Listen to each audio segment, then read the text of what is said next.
बिस्मिल्लाहिर्रहमानिर्रहीम अस्सलामुअलैकुम। तो आज हम स्टार्ट करने जा रहे हैं अपना चैप्टर नंबर 1 और उसका नाम है physical quantities and measurement for class 9th। Okay, तो यहाँ पर इस चैनल पर आपको अपने चैप्टर नंबर 1 के और इंशाल्लाह आने वाले जितने भी चैप्टर्स हैं सबकी वीडियोस भी मिल जाएंगी, उनकी पूरी प्लेलिस्ट मिल जाएगी और मैथ के लेक्चर्स भी आपको इसी चैनल पे इंशाल्लाह मिल जाएंगे। और साथ ही साथ आपके जो न्यूमेरिकल्स हैं वो भी आपके इस चैनल पे अपलोड किए जाएंगे और काफ़ी कुछ अपलोड हो भी चुका है। और ये सब कुछ आपको कैसे मिलेगा ये मैं आपको वीडियो के लास्ट पर बताऊंगा। तो स्टार्ट करते हैं आज का लेक्चर। तो चैप्टर नंबर 1 है आपका, उसका नाम है फिजिकल क्वांटिटीज़ एंड मेजरमेंट। ज़्यादातर इस चैप्टर में से छोड़ ही आते हैं, लोग कम आते हैं। तो फर्स्ट टॉपिक पढ़ लेते हैं हम अपना। तो हमारा फर्स्ट टॉपिक है, उसका नाम है साइंस। साइंस क्या चीज़ है? देखिए, इंसान जब स्टार्टिंग में था और अभी भी उसकी आदत है कि चीज़ों को क्या करता रहता है, ऑब्जर्व करता रहता है अपने इर्द गिर्द की चीज़ों को कि ये चीज़ें कैसे हो रही हैं, सूरज कैसे निकल रहा है, दिन रात कैसे चेंज हो रहे हैं, बारिश हो रही है फिर बारिश नहीं होती, हवाएं चलती हैं, ये सारी चीज़ों को इंसान ने शुरू से ऑब्ज़र्व किया है। ठीक है, तो जितनी भी उसकी ऑब्जर्वेशन थी, जितने भी इंसान के एक्सपेरिमेंट थे, उसने क्या किया, उसको लिखना स्टार्ट किया और वो हमारे पास साइंस की शक्ल में सामने आ गई। ओके, तो साइंस की डेफिनेशन भी यही है सिंपल सी हमारे पास कि ऑब्जर्वेशंस और एक्सपेरिमेंट्स के ऑब्जर्वेशन और एक्सपेरिमेंट्स की मदद से जो सा भी इल्म हमें हासिल होता है उसको हम कहते हैं यही क्या है, साइंस है। ओके, तो यही साइंस की सिंपल सी डेफिनेशन है कि तजुर्बात करके और मुशाहदात करके आप जो सा इल्म हासिल करते हो उसको हम कहते हैं ये क्या है, साइंस है। अब साइंस के वर्ड पे बात कर लेते हैं कि ये जो साइंस का वर्ड है ये कौन सी ज़बान का, ये लेटिन ज़बान का वर्ड है और लेटिन ज़बान का वर्ड है साइंटिया, वहाँ से ये वर्ड निकाला गया। ओके, तो ये आपने एमसीक्यूज़ के तौर पे भी याद रखना है कि साइंस किस ज़बान का लफ्ज़ है, लेटिन, उर्दू में कहते हैं इसे लातीनी, और वर्ड का नाम क्या था, साइंटिया। ओके, अब ये जो साइंटिया है इसका मतलब क्या है, इसका मतलब है नॉलेज, मतलब कि इल्म। तो साइंस का मतलब भी क्या हो जाएगा, साइंस का मतलब भी क्या, यही हो जाएगा, नॉलेज। ओके, इसके बाद बात करते हैं थोड़े पास्ट की कि 18th सेंचुरी में क्या होता था हमारे पास कि 18th सेंचुरी में सिर्फ एक ही बुक थी या आप कह लें एक ही सब्जेक्ट था जो पढ़ाया जाता था और उस सब्जेक्ट का नाम था नेचुरल फिलोसफी। ठीक है, तो इस एक ही सब्जेक्ट को पढ़ाया जाता था 18th सेंचुरी तक। लेकिन वक्त के साथ साथ जैसे जैसे हमारा मुशाहदात और तजुर्बात बढ़ते गए, हमारा इल्म बढ़ता गया, तो हमने क्या किया, नेचुरल फ़िलोसफी के दो हिस्से कर दिए।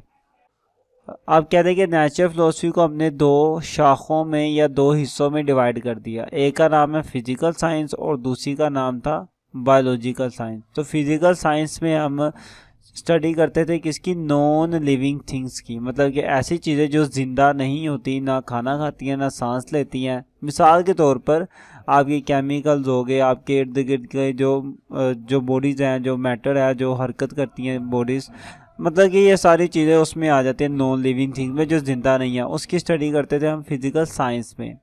और दूसरी ब्रांच थी हमारे पास बायोलॉजिकल साइंस, इसके अंदर हम स्टडी करते थे लिविंग थिंग्स के बारे में। लिविंग थिंग्स आपके सामने जो इंसान है, बैक्टीरिया हैं, जानवर हैं, जितने भी लिविंग थिंग्स में आ जाते हैं, पौधे भी आ जाते हैं इसमें, वो सारे के सारे इसमें स्टडी करते थे हम बायोलॉजिकल साइंस में। ओके,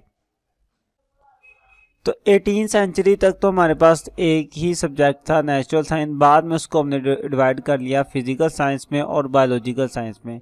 उसके बाद क्या हुआ आने वाली सेंचुरी में, 19th सेंचुरी। तो 19th सेंचुरी में बेसिकली हमने क्या किया कि जो फिजिकल साइंस थी हमारे पास, ये जो फिजिकल साइंस वाला सब्जेक्ट था, इसके ही मज़ीद आगे हमने कितने हिस्से कर दिए, 5। फिज़िक्स रख दिया, केमिस्ट्री रख दिया, astronomy, physiology and then last पर मेट्रोलॉजी। इतने हिस्सों में उसको मज़ीद डिवाइड कर दिया हमने फिज़िकल साइंस को। अब बारी बारी मैं इनके बारे में थोड़ा सा आपको ओवरव्यू देता जाऊं कि इनके अंदर होता क्या क्या है।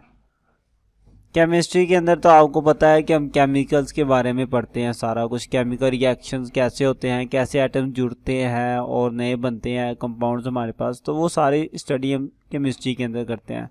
अगर बात करूं एस्ट्रोनॉमी, तो एस्ट्रोनॉमी एक ऐसा सब्जेक्ट है जिसके अंदर हम खला के बारे में पढ़ते हैं, सितारों के बारे में, सियारों के बारे में पढ़ते हैं।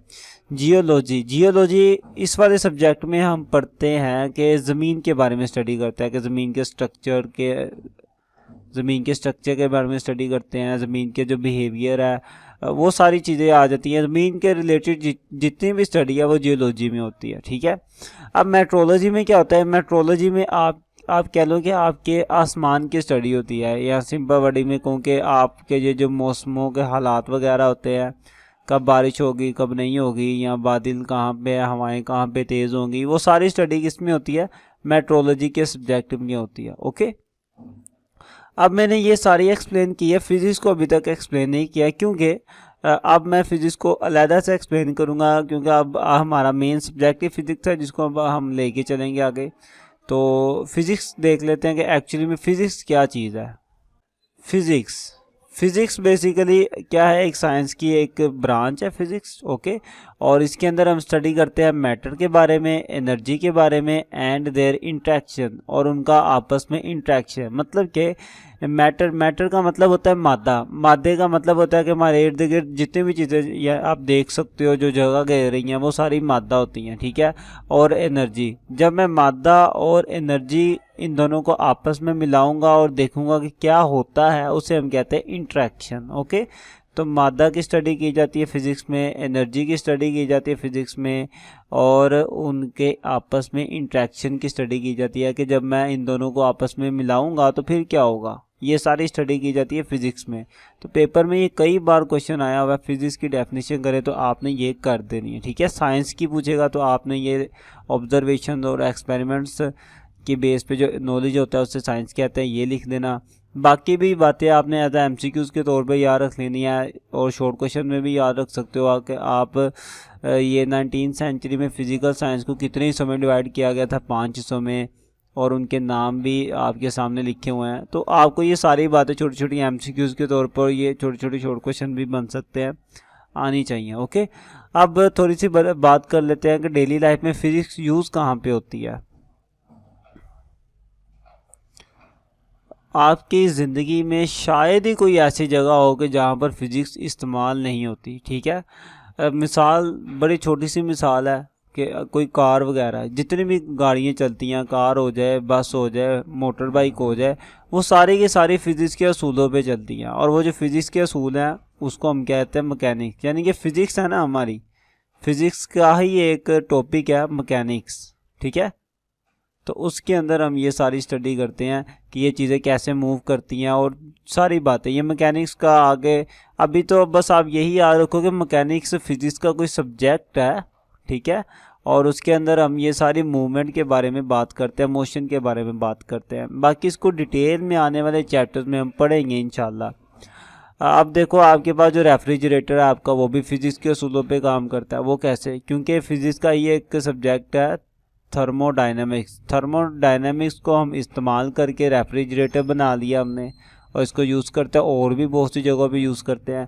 तो इन सब्जेक्ट के अंदर क्या पढ़ाया जाता है और कैसे इनकी स्टडी की जाती है, कैसे इनसे नई नई चीज़ें बनी, इनके बारे में आप आहिस्ता आहिस्ता सारी चीज़ें आपको मिल जाएंगी। कुछ 9th क्लास में आप पढ़ोगे, कुछ 10th क्लास में पढ़ोगे, कुछ FSC में पढ़ोगे डिटेल में। तो बताने का मकसद ये है कि फ़िज़िक्स आपकी लाइफ की हर जगह पे यूज़ होती है, चाहे आपके मोबाइल फ़ोन्स हो जाएं, कंप्यूटर्स हो जाएं, जितनी भी मशीनरी आप देख सकते हो सारी की सारी उसके अंदर फ़िज़िक्स यूज़ होती है, ठीक है। तो यहाँ तक आपको फ़िज़िक्स का इंट्रोडक्शन बता दिया गया सारा, और कुछ अहम और बहुत ही ज़्यादा ज़रूरी बातें थी जो स्टार्टिंग में लिखी हैं आपकी बुक में, वो भी आपको बता दी गई हैं। तो आपने इनको अच्छे से देख लेना है। सबसे पहले तो ये जो सब्सक्राइब का बटन है इसको दबा दीजिएगा, और बेल आइकन लाजमी दबाएं। फिर आपने चैनल के ऊपर क्लिक करना है। जैसे ही चैनल पे क्लिक करेंगे तो ये डैशबोर्ड आपके सामने आ जाएगा। तो आप देख सकते हैं कि सबसे पहले ये 9th क्लास की मैथ की वीडियोस होंगी, फिर नीचे 10th की भी है, और फिर 11th 12 और फिर फिज़िक्स के लेक्चर भी आपके यहीं पे मौजूद हैं, देख सकते हैं। ये 9th क्लास के और नीचे 10th क्लास के हैं। तो हर क्लास के आपको यहीं पर ही प्ले लिस्टें मिल जाएंगी, और न्यूमेरिकल की प्लेलिस्ट भी यहीं पे आपकी डाल दी जाएगी, ओके। वीडियो अच्छी लगे तो वीडियो को शेयर भी करना है, और कमेंट करके बताना भी है कि आपको ये वीडियो कैसी लगी, ठीक है। इंशाल्लाह मिलते हैं नेक्स्ट वीडियो में। अपना ख्याल रखें, तब तक के लिए अल्लाह हाफिज़।